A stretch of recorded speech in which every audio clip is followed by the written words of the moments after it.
In the depths of the northern wilderness, where ancient pines whispered secrets older than kingdoms, and moonlight carved silver paths through endless shadows, Meis had learned that solitude was both sanctuary and prison.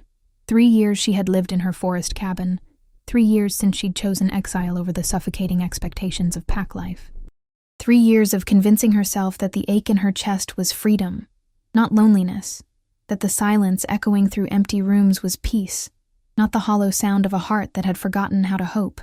She was an omega, in a world that measured worth by dominance, gentleness in a society that rewarded strength, a woman who had dared to believe that choosing herself over service made her selfish rather than wise. The forest had become her refuge from a culture that saw her tender heart as weakness, her independence as defiance, her refusal to bow as a flaw that needed correction. But on this storm-torn autumn night, as wind howled through the trees like the cries of lost souls, and rain lashed against her windows with desperate fingers, Meis would discover that some prisons are of our own making, and some freedoms can only be found in the courage to care for something beyond ourselves. She had built walls around her heart to keep the world out, never suspecting that one day, something small and broken and infinitely precious would arrive at her door, carrying with it the power to shatter every defense she'd ever built. Tonight, 3 soft knocks would change everything. Tonight, an omega who had learned to live without love would remember why hearts were made to shelter others. And in saving one lost child, she would discover that sometimes the greatest act of rebellion is not turning away from the world, but opening your arms to embrace what it has cast aside. Before we begin, remember to subscribe to our channel and turn on notifications. Every day, a new story awaits you. Now, let us begin. The storm arrived without warning, as autumn storms often did in the northern forests. Meis pressed her face to the rain-streaked window of her small cabin, watching the ancient pines bend and sway under the wind's relentless assault. Thunder rolled across the sky, like the footsteps of angry gods, and lightning split the darkness in jagged silver veins. She pulled her wool shawl tighter around her shoulders and turned back to the warmth of her modest home. The fire crackled cheerfully in the stone hearth, casting dancing shadows across the hand-carved furniture her father had made before his death. Books lined the walls, her only companions these past 3 years since she'd chosen exile over submission. Meis had always been different. Too quiet for pack dynamics, too gentle for the harsh hierarchies that governed werewolf society. As an omega, she was expected to serve, to submit, to find her worth in caring for others who would never truly see her as an equal. But Meis had seen what became of omegas who bent too far, who gave too much. She'd watched her mother fade away piece by piece, her spirit crushed under the weight of a pack's expectations.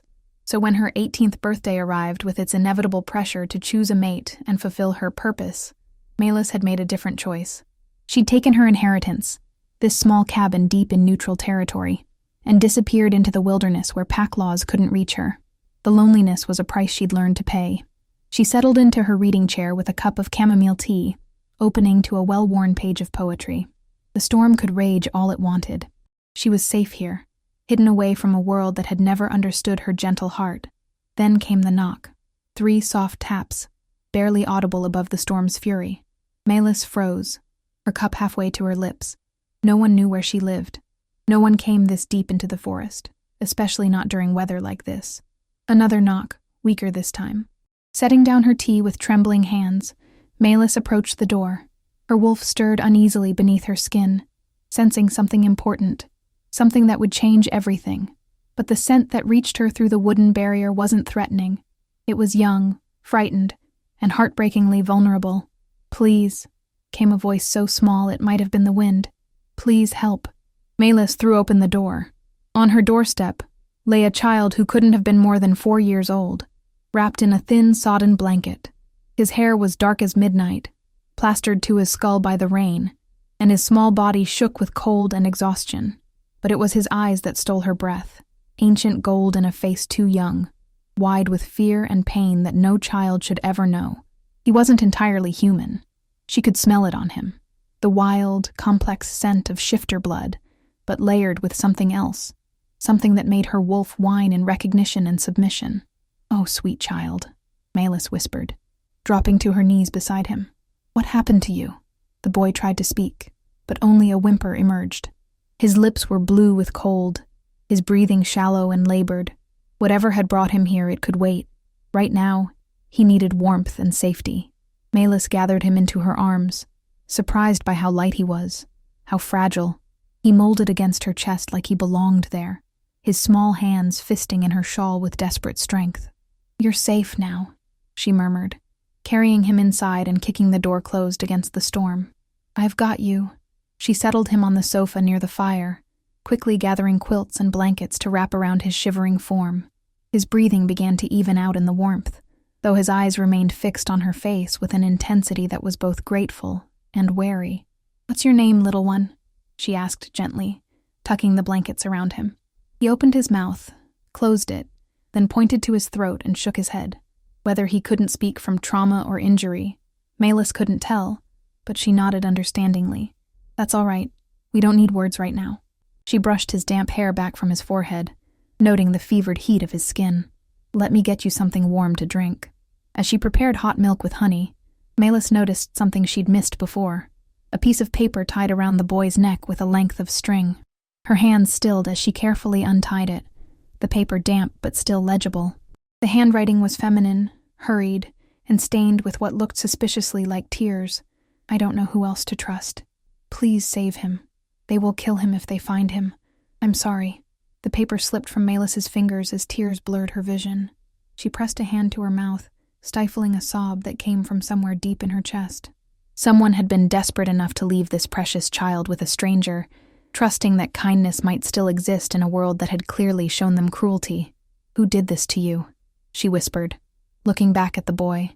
He was watching her with those two knowing eyes, and she saw the moment he understood that she'd read the note. His small face crumpled, and silent tears began to track down his cheeks. Meis's heart shattered. Without hesitation, she returned to the sofa and gathered him into her arms again. He clung to her with desperate strength, his small body racked with silent sobs that spoke of grief too large for someone so young. "Shh," she whispered, rocking him gently. "It's going to be all right. You're not alone anymore." She held him until his tears subsided, and exhaustion claimed him. His head grew heavy against her shoulder, his breathing deep and even. But even in sleep, his fingers remained twisted in her shawl, as if afraid she might disappear. Meis carried him to her own bed, the only one in the small cabin, and tucked him under the thick down comforter. She arranged pillows around him so he wouldn't roll off, then settled into the chair beside the bed to keep watch. As the storm continued to rage outside, she studied the child's sleeping face. There was something familiar about his features, something that tugged at memories she couldn't quite place. The noble line of his nose, the proud set of his jaw even in sleep. These were the features of good bloodlines, of wolves born to lead rather than follow. But more than that, there was power in him. She could sense it even now, sleeping and vulnerable as he was. This wasn't just any shifter child. This was someone important, someone whose absence would be noticed and mourned, or hunted. The thought sent a chill down her spine. Who had written that note? His mother? A nursemaid? And what kind of danger could possibly threaten a child so young that death was the alternative to discovery? Meis pulled her shawl tighter around herself and settled in for a long night of watching. Tomorrow would bring questions she wasn't sure she wanted answered. Tonight, she would simply be what this child needed most, a sanctuary in the storm. The boy stirred in his sleep, a small whimper escaping his lips. Without thinking, Meis reached out to smooth his hair, whispering soft words of comfort. His breathing settled, and she saw the hint of a smile cross his sleeping face. In that moment, something shifted in her chest. The careful walls she'd built around her heart, the barriers that had protected her from the pain of caring too much, began to crack. She'd spent 3 years convincing herself that she was meant to be alone, that her gentle nature was a weakness in a world that valued strength above all else. But perhaps she'd been wrong.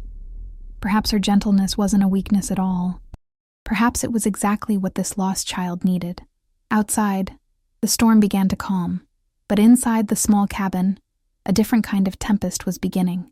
The kind that starts when a lonely heart finally finds its purpose, when an omega's instinct to nurture meets a child in desperate need of protection. Meis settled back in her chair, her hand resting protectively on the edge of the bed. Whatever tomorrow brought, whatever dangers had driven this child to her door, She would face them, because some things were worth fighting for, even if you'd never learned how to fight. And sometimes, the greatest strength came not from claws and fangs, but from the simple, stubborn refusal to turn away from someone who needed help.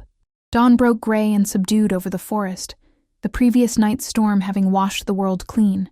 Meis woke in her chair, her neck stiff from sleeping upright, but her first thought was for the child. Her eyes immediately went to the bed where he lay curled under the thick comforter, still deeply asleep but no longer shivering. She moved quietly to the window, peering through the glass at the forest beyond. The ancient pines stood tall and proud, their branches heavy with moisture that caught the early morning light like scattered diamonds. Everything appeared peaceful, normal, yet she couldn't shake the feeling that she was being watched. A soft sound from the bed drew her attention back to the child. He was stirring, those remarkable golden eyes blinking open with the slow confusion of awakening in an unfamiliar place. For a moment, fear flickered across his small features, but when his gaze found her, relief replaced the panic. "Good morning, little one," Meis said softly, approaching the bed. "How are you feeling?" The boy sat up slowly, wincing as if movement caused him pain. Now that she could see him properly in daylight, Meis noticed things that had escaped her attention in the storm's chaos. There were faint bruises along his arms, partially healed cuts on his hands, and a thin scar along his left temple that looked recent, but was already fading with supernatural speed. Someone had hurt this child. The realization made her wolf snarl beneath her skin, a protective fury she'd never experienced before flooding her system. "Are you hungry?" she asked, forcing her voice to remain calm and gentle. "I could make some breakfast." The boy nodded eagerly, and she was relieved to see some color returning to his pale cheeks. Whatever ordeal he'd endured, he was resilient, a trait that would serve him well in the days to come. In the kitchen, Meis prepared a simple meal of scrambled eggs, toast with honey, and fresh milk. The domestic routine helped calm her racing thoughts, though she found herself glancing frequently toward the bed where the child sat watching her with those unnervingly intelligent eyes. When she brought him the tray, he ate with the careful manners of someone who'd been taught proper etiquette, but also with the desperate hunger of someone who hadn't eaten in days. She sat beside him on the bed, offering encouraging smiles when he looked up at her nervously. "My name is Meis," she said when he'd finished eating. "Can you tell me yours?" The boy opened his mouth, then closed it, frustration flickering across his features. He pointed to his throat again and shook his head, but this time he also tapped his temple and made a gesture that suggested confusion rather than inability. "You can't remember?" Meis asked gently. He nodded, tears gathering in his eyes. "That's all right," she said quickly, reaching out to touch his hand. Sometimes when we're very frightened, our minds protect us by hiding things that are too painful to remember. It doesn't mean they're gone forever. The child's small fingers wrapped around hers with surprising strength, and she felt a jolt of something electric pass between them. For a moment, images flashed through her mind that weren't her own. A woman's face, beautiful but terrified, pressed against glass. The sound of breaking wood and angry voices. The sensation of being lifted and carried through darkness, while someone whispered desperate prayers. Meis gasped, pulling back. The boy's eyes were wide with shock, his mouth forming a perfect O of surprise. "You felt that too, didn't you?" she whispered. He nodded slowly, wonder replacing fear in his expression. What was this child? Pack bonds could sometimes create emotional connections between members, but she'd never heard of anything like this. The flash of memories had been so vivid, so immediate, as if she'd experienced them herself. A sharp knock at the door interrupted her thoughts. This wasn't the soft, desperate tapping of the night before. This was authoritative, demanding attention. The boy's reaction was immediate and visceral. He scrambled backward on the bed, pulling the comforter over his head as his entire body began to shake. The scent of his terror filled the room, so strong it made Melis's eyes water. "Stay here," she whispered, gently pulling the blanket back enough to see his face. "I'll handle this. You're safe." But even as she said the words, she wasn't sure they were true. Meis walked to the door on unsteady legs, her wolf pacing anxiously beneath her skin. Through the small window, she could see 3 figures standing on her porch. 2 men in dark clothing, and a woman with silver hair pulled back in a severe bun. They carried themselves with the unmistakable bearing of authority, and the scent that reached her through the door made her stomach drop. "Royal Guard," She'd only smelled that particular combination of power and privilege once before, years ago when the Alpha King's entourage had passed through her old pack's territory. It was a scent that spoke of absolute authority, of wolves so high in the hierarchy that their very presence demanded submission. What could they possibly want with her? Unless... Meis glanced back toward the bedroom, where the child remained hidden under the blankets. The noble features, the healing speed, the strange power that hummed beneath his skin. Pieces of a puzzle began falling into place with terrible clarity. Another knock, more insistent this time. "We know you're in there," called a deep male voice. "We mean no harm, but we need to speak with you." Meis took a deep breath, squared her shoulders, and opened the door. The 3 wolves standing on her porch were everything she'd expected and more. The 2 men flanked a woman who was clearly their leader. Tall, elegant, with steel-gray eyes that seemed to see straight through to her soul.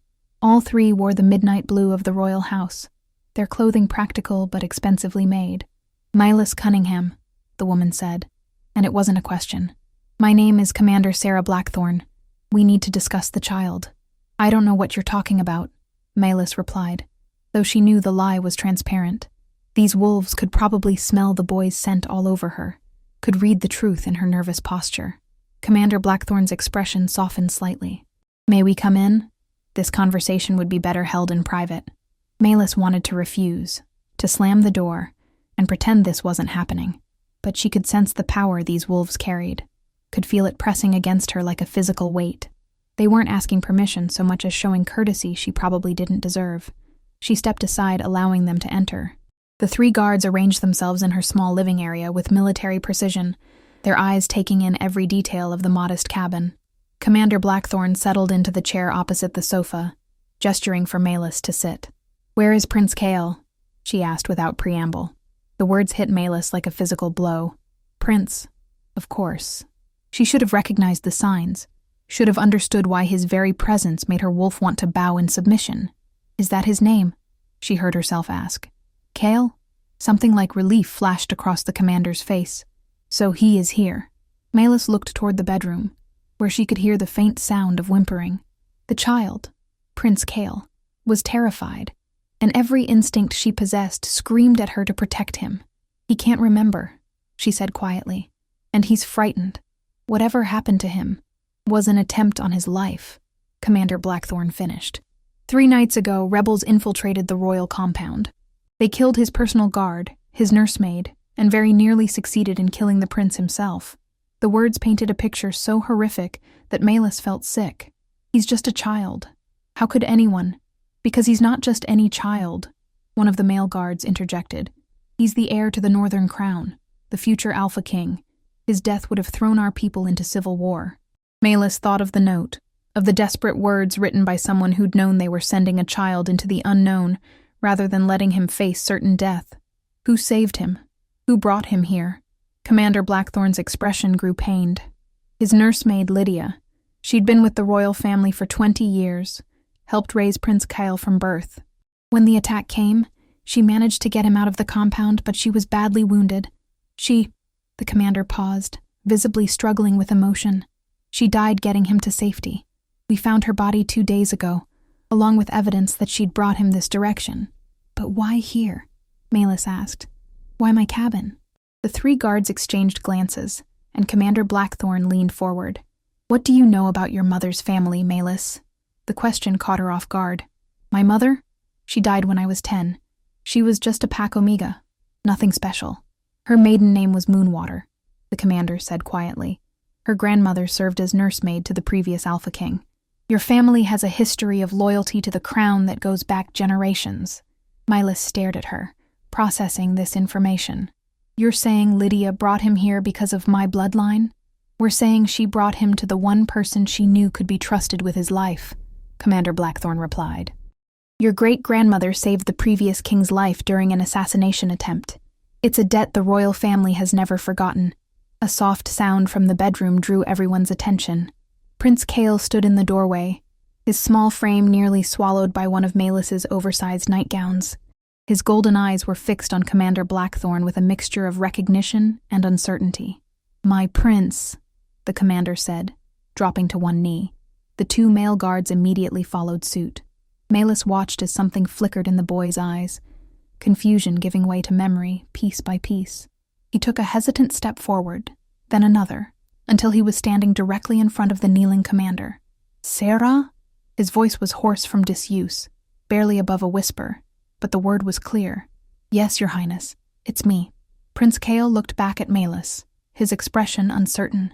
She could see the war playing out in his young face, the pull of familiarity and safety these guards represented, against the bond he'd formed with the woman who'd sheltered him through his darkest hour.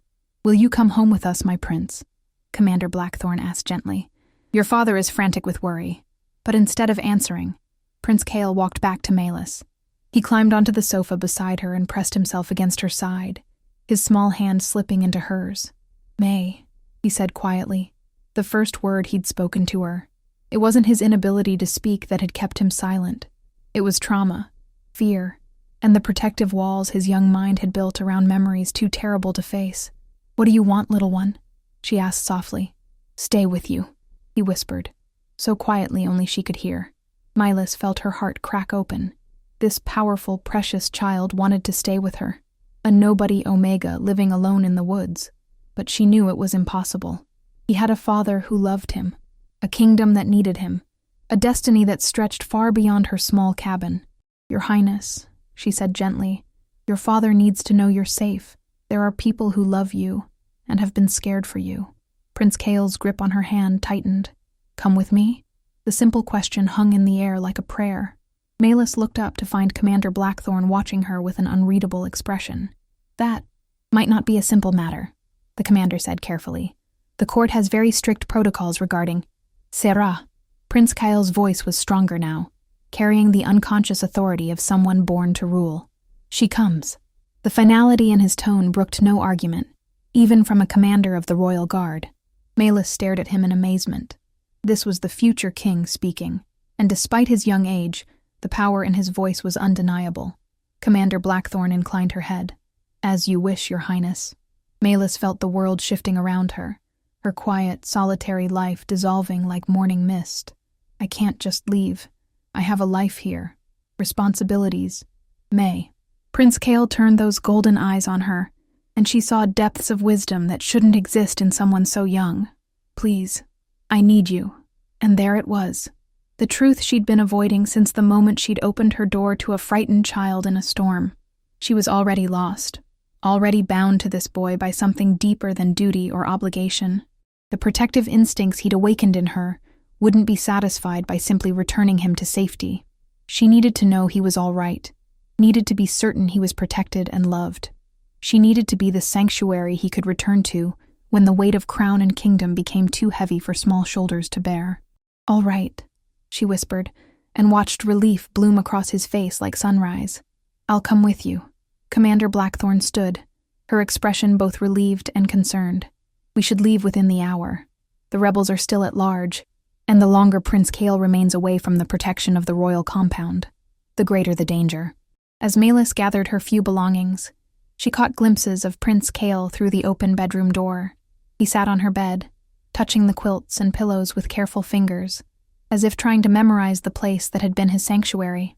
When he thought no one was looking, she saw him slip one of her handkerchiefs, the one that smelled most strongly of her scent, into his pocket. The gesture broke her heart and mended it all at once. Within an hour, they were ready to leave. Meis locked her cabin door with hands that trembled only slightly, knowing that when she returned, if she returned, nothing would ever be the same. Prince Kale slipped his hand into hers as they walked toward the royal carriage that waited at the edge of her clearing. His grip was steady, trusting, and she felt the weight of responsibility settle over her like a mantle. She was no longer just Meis the hermit, the Omega who'd chosen solitude over service.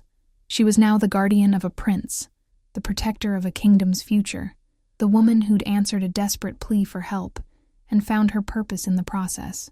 As the carriage carried them away from the forest and toward an uncertain future, Meis looked down at the sleeping child in her arms and made a silent vow. Whatever came next, whatever dangers awaited them at the royal court, she would keep him safe. She would be the sanctuary he needed, the anchor that kept him grounded when the storms of politics and power threatened to sweep him away.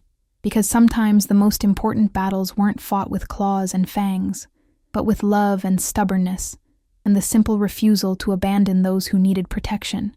And sometimes, an Omega's gentle heart was exactly the weapon a kingdom needed most. The royal compound rose from the mountainside like something from a fairy tale, its white stone walls gleaming in the afternoon sun. Towers stretched toward the sky. Banners snapped in the mountain wind, and everywhere Meis looked, she saw evidence of wealth and power beyond her comprehension. Guards in ceremonial armor lined the approach, their faces stoic but their relief palpable as the royal carriage passed through the gates.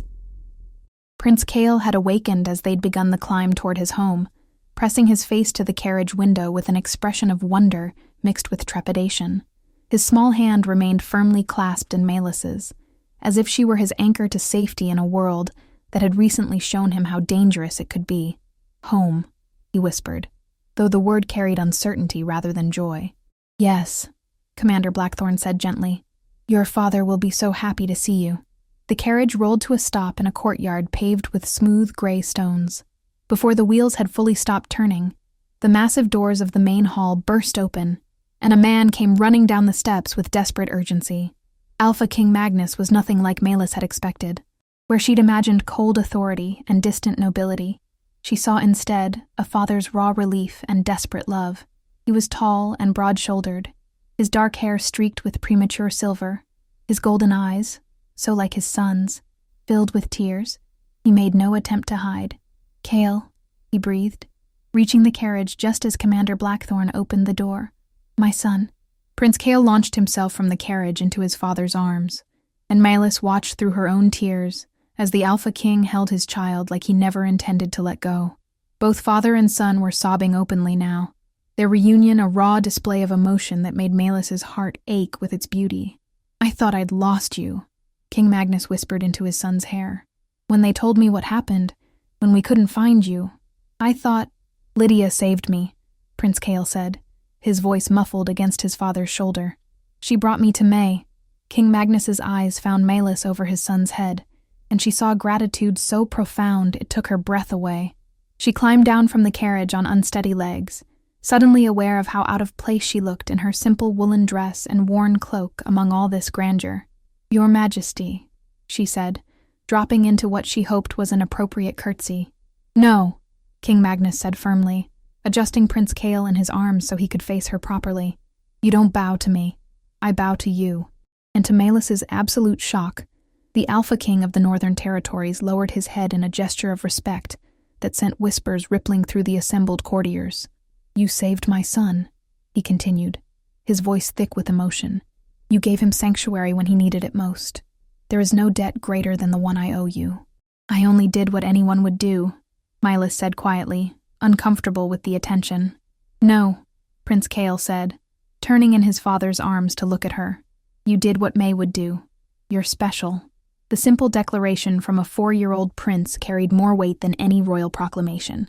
Meis felt heat rising in her cheeks as she became aware of the dozens of eyes watching this exchange, studying her with mixtures of curiosity, gratitude, and calculation. "Come," King Magnus said, gesturing toward the palace doors. "We have much to discuss, and Kale needs to see the healers. I want to make sure he wasn't injured." As they walked through corridors that gleamed with polished marble and precious metals, Meis felt increasingly overwhelmed. Servants bowed as they passed, their eyes following her with undisguised fascination. She heard whispered conversations about the Omega who saved the prince and the woman from the forest, and she realized that her quiet life of anonymity was over forever. Prince Kale insisted on walking beside her rather than being carried, his small hand still firmly clasped in hers. Whenever someone stared too intently or whispered too loudly, his golden eyes would fix on them with a look of such regal displeasure that they immediately found somewhere else to direct their attention. The royal healer, a kind-faced woman named Dr. Ashworth, examined Prince Kale in a suite of rooms that was larger than Melis's entire cabin. She pronounced him physically healthy, but emotionally fragile, recommending rest and familiar comforts to help him process his trauma.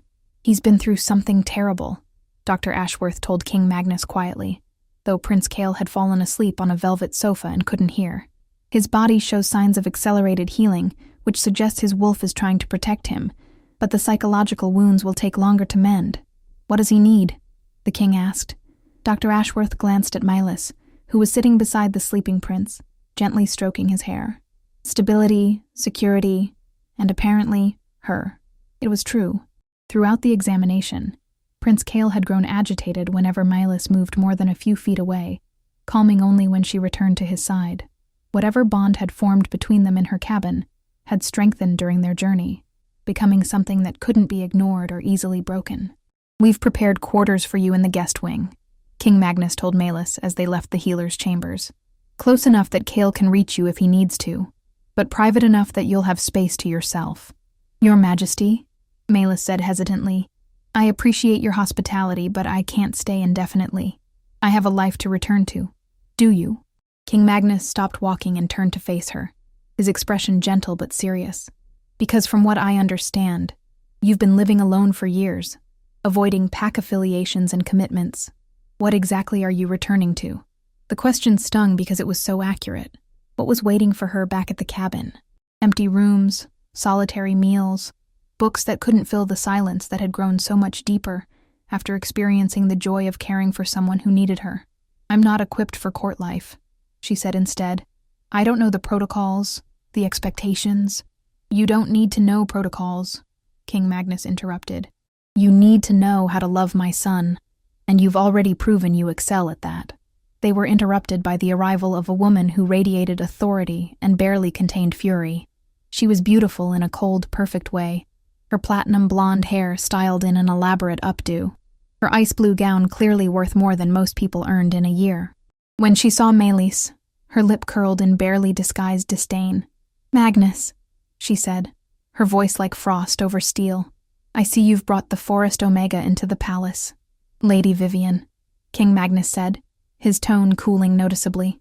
"I wasn't aware you'd returned from your travels. I came as soon as I heard about Kale." Lady Vivian's gaze swept over Meis dismissively before settling on the king. "Really, Magnus, I understand you're grateful, but surely a monetary reward would be more appropriate than this." "This," King Magnus said with dangerous quiet, "is the woman who saved my son's life. She will be treated with the respect she deserves." Lady Vivian's laugh was like breaking glass. "Respect? She's a nobody Omega who happened to be in the right place at the right time. Surely you don't intend to keep her here permanently." "I intend," King Magnus said, his alpha authority finally showing through the careful control, "to give Prince Kale whatever he needs to heal. If he needs Meis, then she stays." The confrontation might have escalated, but Prince Kale's voice interrupted them.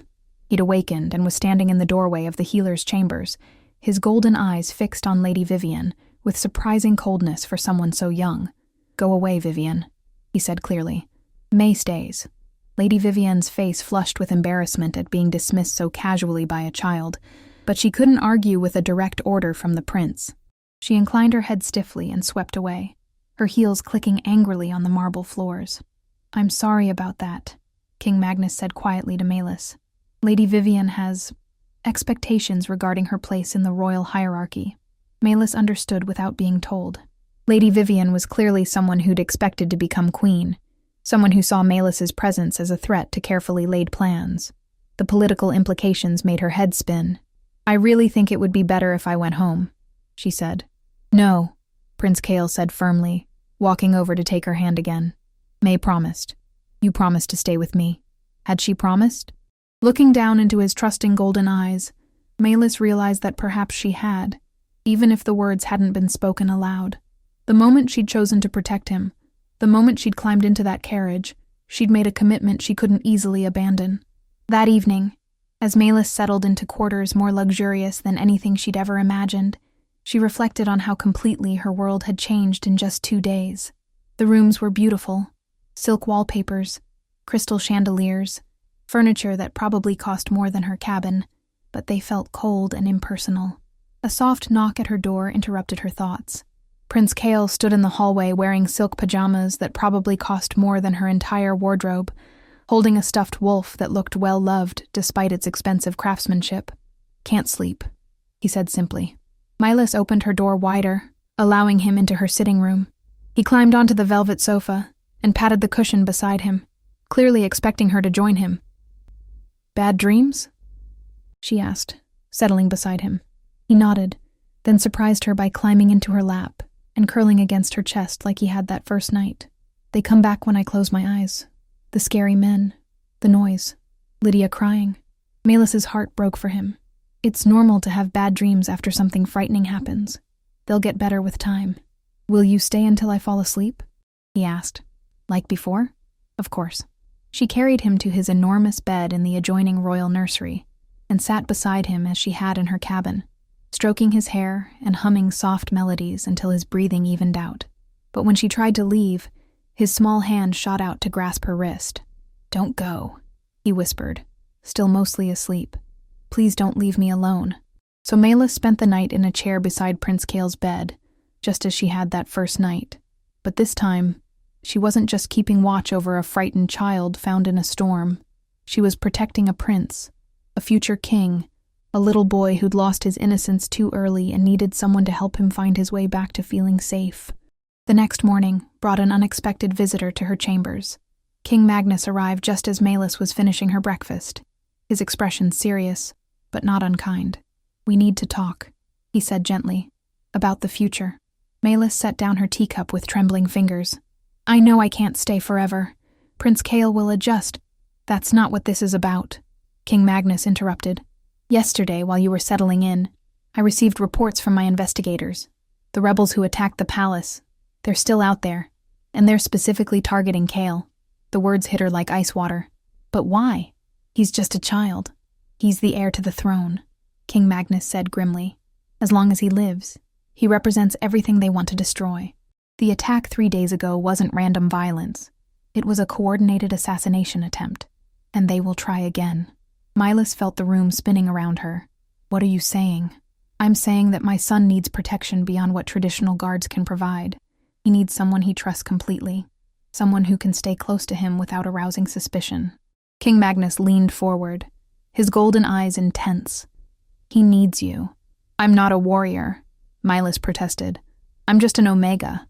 I don't know how to fight or protect anyone. You protected him when it mattered most, King Magnus pointed out. You opened your door to a stranger in a storm. You gave him sanctuary when he had nowhere else to go. And most importantly, he trusts you completely. The weight of what he was asking settled over her like a heavy cloak. You want me to become his permanent guardian. I want you to become his family, King Magnus said quietly. I want you to be the mother he lost when the queen died in childbirth. The constant presence that makes him feel safe in a dangerous world. I want you to love him, and protect him, and help him grow into the king he's meant to become. Tears blurred Melis's vision. I don't know how to raise a prince. You don't need to know how to raise a prince, King Magnus said, echoing his words from the day before. You need to know how to raise Kale, and from what I've seen, you're already perfect at that. A commotion in the hallway interrupted their conversation, the sound of running feet and urgent voices. Commander Blackthorn appeared in the doorway, her face grim. Your Majesty, we have a situation. Prince Kale is missing from his chambers. King Magnus was on his feet instantly, alpha authority radiating from him like heat. When? How? His guards report everything was normal when they checked on him an hour ago. When they went to wake him for breakfast, the room was empty. The window was open, but there are no signs of struggle. Melis felt cold dread settling in her stomach. He didn't run away. He would never leave without telling me. Then where? King Magnus began, but Melis was already moving, following an instinct she couldn't explain. She ran through the corridors, her bare feet silent on the marble floors, following a pull she felt in her chest toward something precious that was in danger. Behind her, she could hear King Magnus and the guards following, but she didn't stop to explain. The pull led her outside, past the formal gardens, and toward a wooded area at the edge of the palace grounds. There, in a clearing surrounded by ancient oaks, she found Prince Kale. He was standing perfectly still, his small frame dwarfed by the enormous trees. But he wasn't alone. 3 figures in dark clothing surrounded him, 2 men and a woman, all wearing masks that covered the upper halves of their faces. Rebels.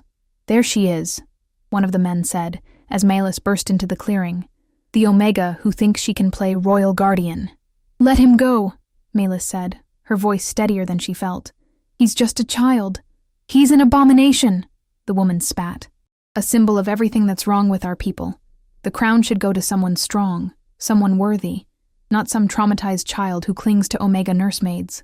Prince Kale's golden eyes found Meis across the clearing, and she saw fear there, but also something else: trust. He believed she would save him, just as she had that first night. The problem was, she had no idea how. "You made a mistake coming here alone," the second man said, pulling a wicked-looking knife from his belt. "Now we can eliminate both problems at once." That's when Meis felt it, a surge of something primal and protective that rose from the deepest part of her soul. Her wolf, which had always been gentle and submissive, suddenly blazed with fierce maternal fury. No one would hurt her child, not while she lived.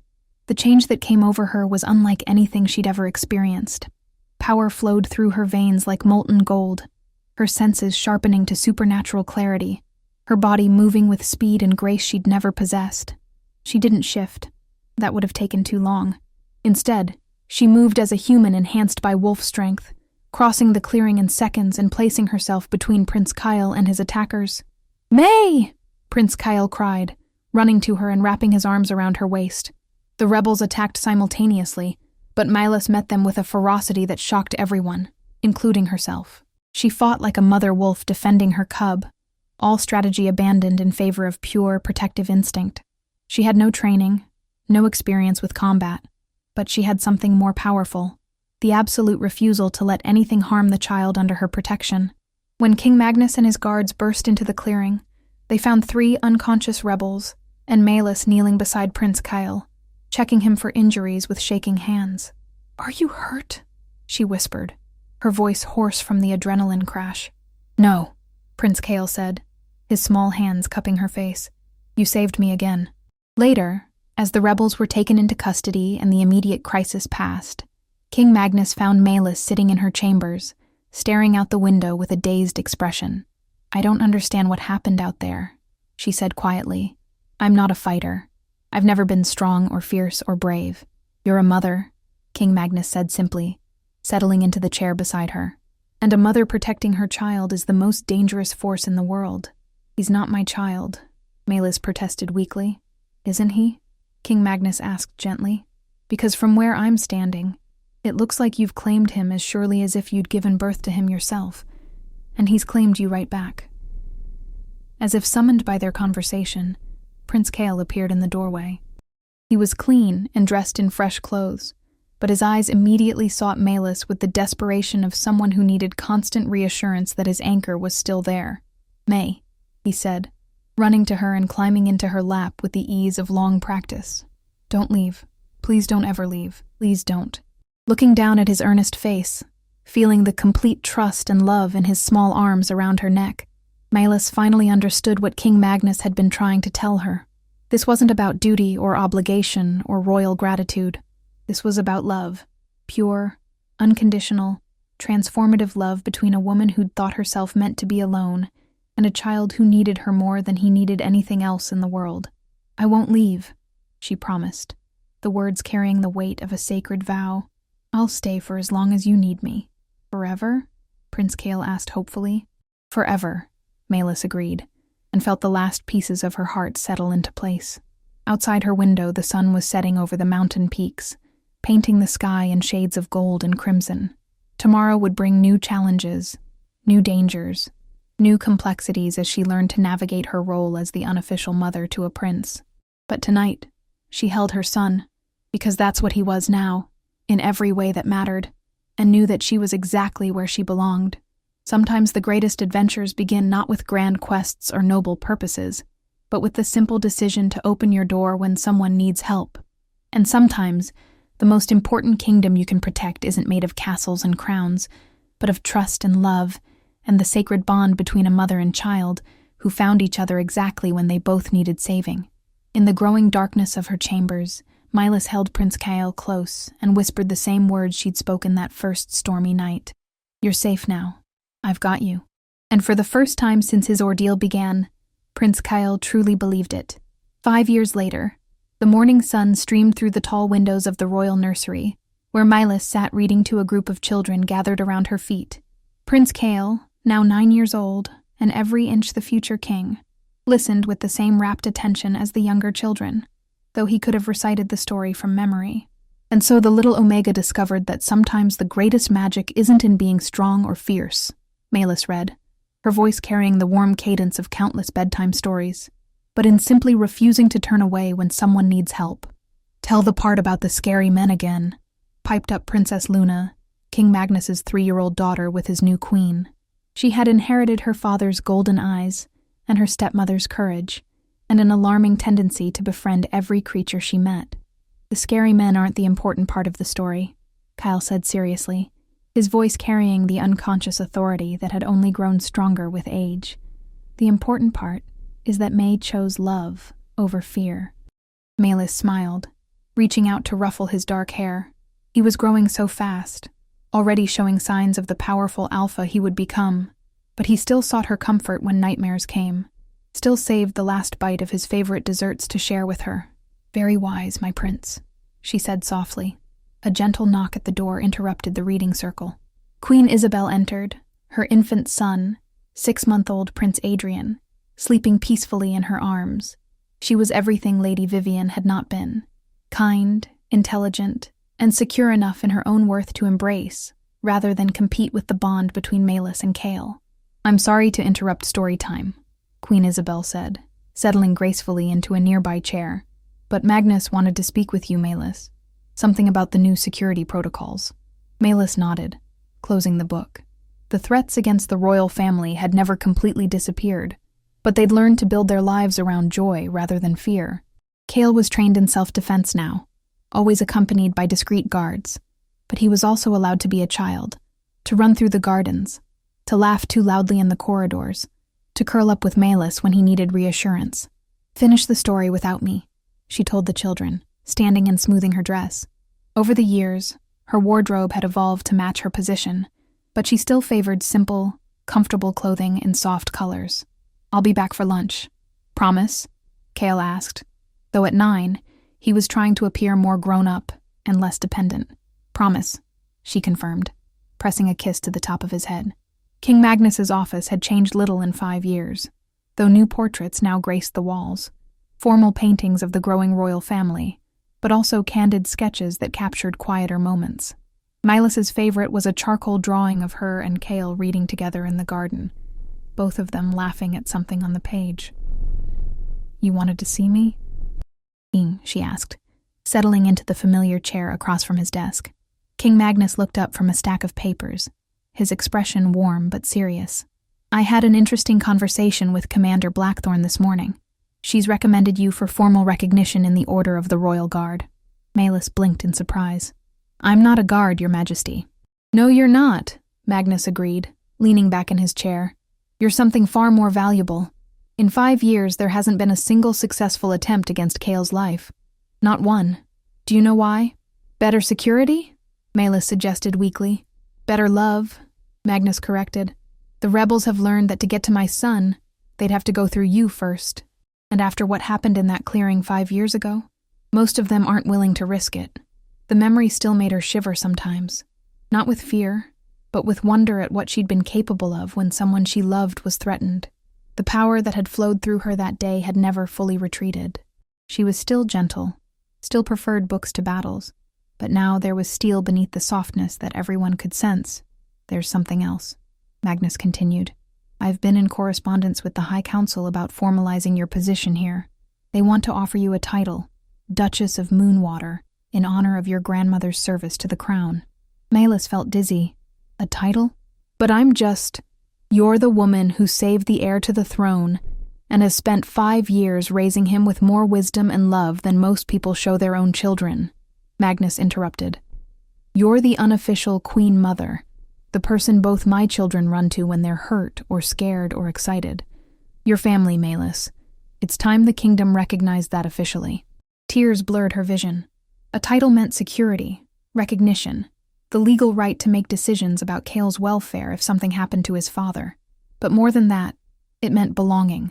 Truly, officially belonging to the family she'd chosen, and who had chosen her in return. I don't need titles or recognition, she said softly. I have everything I need. I know you don't need it, Magnus said gently, but Kale will. Someday he'll be king, and he'll need advisors he trusts completely. Having you formally recognized as family gives him the legal authority to keep you close, to rely on your counsel, to ensure that the bond between you is protected by law as well as love. It was a practical consideration wrapped in emotional truth. By accepting the title, she wasn't just securing her own position. She was ensuring that Kale would never have to choose between duty and the person who understood him best. When? She asked. Next month, during the harvest festival. Kale specifically requested that the ceremony be held then. He said it was fitting, since that's when families come together to celebrate what they've grown. Of course he had. At 9, Kale already understood symbolism and timing with an intuition that would serve him well as king. A commotion in the hallway interrupted their conversation. Running feet, excited voices, and what sounded suspiciously like a dog barking. The office door burst open to reveal Kale, his formal clothes disheveled and his face bright with excitement. "May! Papa! You have to come see," he exclaimed, bouncing on his toes. "Luna found a litter of abandoned wolf pups in the garden, and she's trying to convince Mother to let her keep all of them." Magnus and Meis exchanged amused glances. Princess Luna's tendency to rescue every creature in need was a trait she'd clearly inherited from her stepmother. "How many pups?" Meis asked, already knowing she was going to end up helping to care for whatever Luna had discovered. 6, Kale announced. "And they're so small, May. They need someone to take care of them." "I suppose we should go assess the situation," Magnus said, standing with the resigned air of a man who knew he was about to be outnumbered by his children's combined determination. As they walked through the corridors toward the garden, Kyle slipped his hand into Melis's with the unconscious ease of long habit. He was growing tall and strong, already showing signs of the powerful alpha he would become, but he still sought her touch when he was excited or nervous, or simply wanted to share a moment of connection. "May," he said quietly as they walked. "When I'm king, will you stay with me? Will you help me make good decisions?" The question caught her off guard with its seriousness. "Of course I will, if that's what you want." "It's what I need," Kyle said simply. "Kings need advisors they trust, and I trust you more than anyone." They emerged into the garden to find Queen Isabel sitting on a stone bench, trying to reason with Princess Luna, who was surrounded by 6 of the smallest, fluffiest wolf pups Meis had ever seen. The pups were clearly hungry and frightened, their small bodies huddled together for warmth. "They don't have a mama," Luna announced as soon as she saw her father and Meis. "We have to help them." "Luna, darling," Queen Isabel said patiently. 6 wolf pups is a lot of responsibility." "May will help," Luna said with absolute confidence, turning those enormous golden eyes on Meis. "Won't you, May? You're good at taking care of things that need families." Standing there in the sunlight, surrounded by the family she'd never expected to have, looking down at 6 abandoned creatures who needed exactly what she'd always been best at providing, Meis felt the familiar stirring of protective instinct. "I suppose we could try," she said, earning delighted squeals from Luna and a knowing smile from King Magnus. "You realize this means you'll have a pack of wolves following you around the castle," Magnus warned, but he was already signaling for servants to bring supplies. "I've had worse followers," Meis replied, glancing meaningfully at Kyle, who grinned and deliberately stepped on her foot. As the afternoon wore on, the abandoned pups were settled into a warm corner of the nursery, fed with bottles, and thoroughly spoiled by every member of the royal family. Meis found herself once again in the role she'd been born to play: the caretaker, the nurturer, the one who opened her arms to creatures who needed sanctuary. That evening, as she was tucking Kale into bed, he surprised her with a question that had clearly been weighing on his mind. "Do you ever miss it?" he asked quietly. "Your cabin in the forest? Being alone?" Meis considered the question seriously. Did she miss the quiet solitude, the simple routines, the freedom from responsibility and expectation? Sometimes, in the chaos of court life, she remembered those peaceful mornings with something like nostalgia. "Sometimes I miss the quiet," she said honestly, sitting on the edge of his bed. "But I've learned that there are different kinds of peace. There's the peace of being alone, and there's the peace of being exactly where you belong." "And you belong here?" Kyle asked. "With us?" "I belong with you," Meis corrected gently. "Whether that's here in a palace or in a cottage in the woods or somewhere we haven't discovered yet. Home isn't a place, sweetheart. It's the people who love you no matter what." Kale smiled. the expression transforming his serious face into something bright and joyful. "Then I'm always home when you're with me." "And I'm always home when you're with me," she replied, pressing a kiss to his forehead. "Sweet dreams, my prince." "Sweet dreams, May." As Meis made her way back to her own chambers, she reflected on the strange turns life could take. 5 years ago, she'd been a lonely Omega living in self-imposed exile, convinced she was meant for solitude. Now she was about to become a duchess, the unofficial mother to a future king, and the guardian of 6 abandoned wolf pups who would probably grow up to be the most spoiled animals in the kingdom. She paused at her window, looking out over the moonlit gardens where she'd first realized what she was capable of when someone she loved was threatened. In the distance, she could see the forest where her old cabin still stood, maintained by the royal staff but empty most of the year. Sometimes she and Kale went there for quiet retreats, when the pressures of court became too much, and they both needed to remember where their bond had begun. He would sleep in her bed while she kept watch from the chair beside it, and in the morning they would walk through the woods, where she'd once thought she'd spend the rest of her life alone. But she'd been wrong about so many things back then.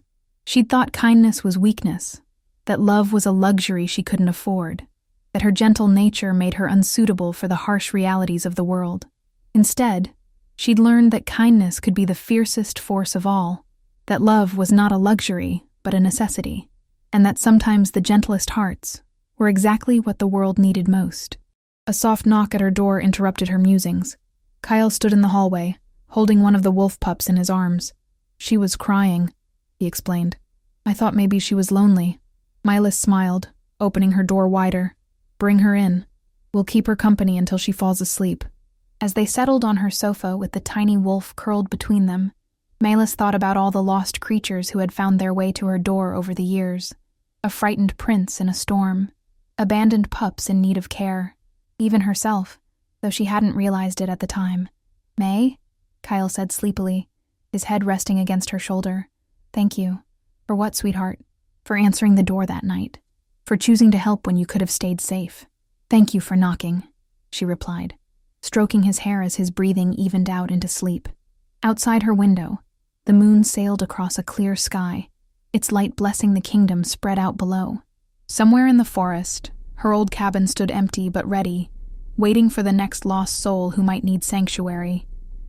And here in the palace, surrounded by the family she'd never expected to find, Meis kept watch over a sleeping prince and a wolf pup, both of them safe and loved and exactly where they belonged.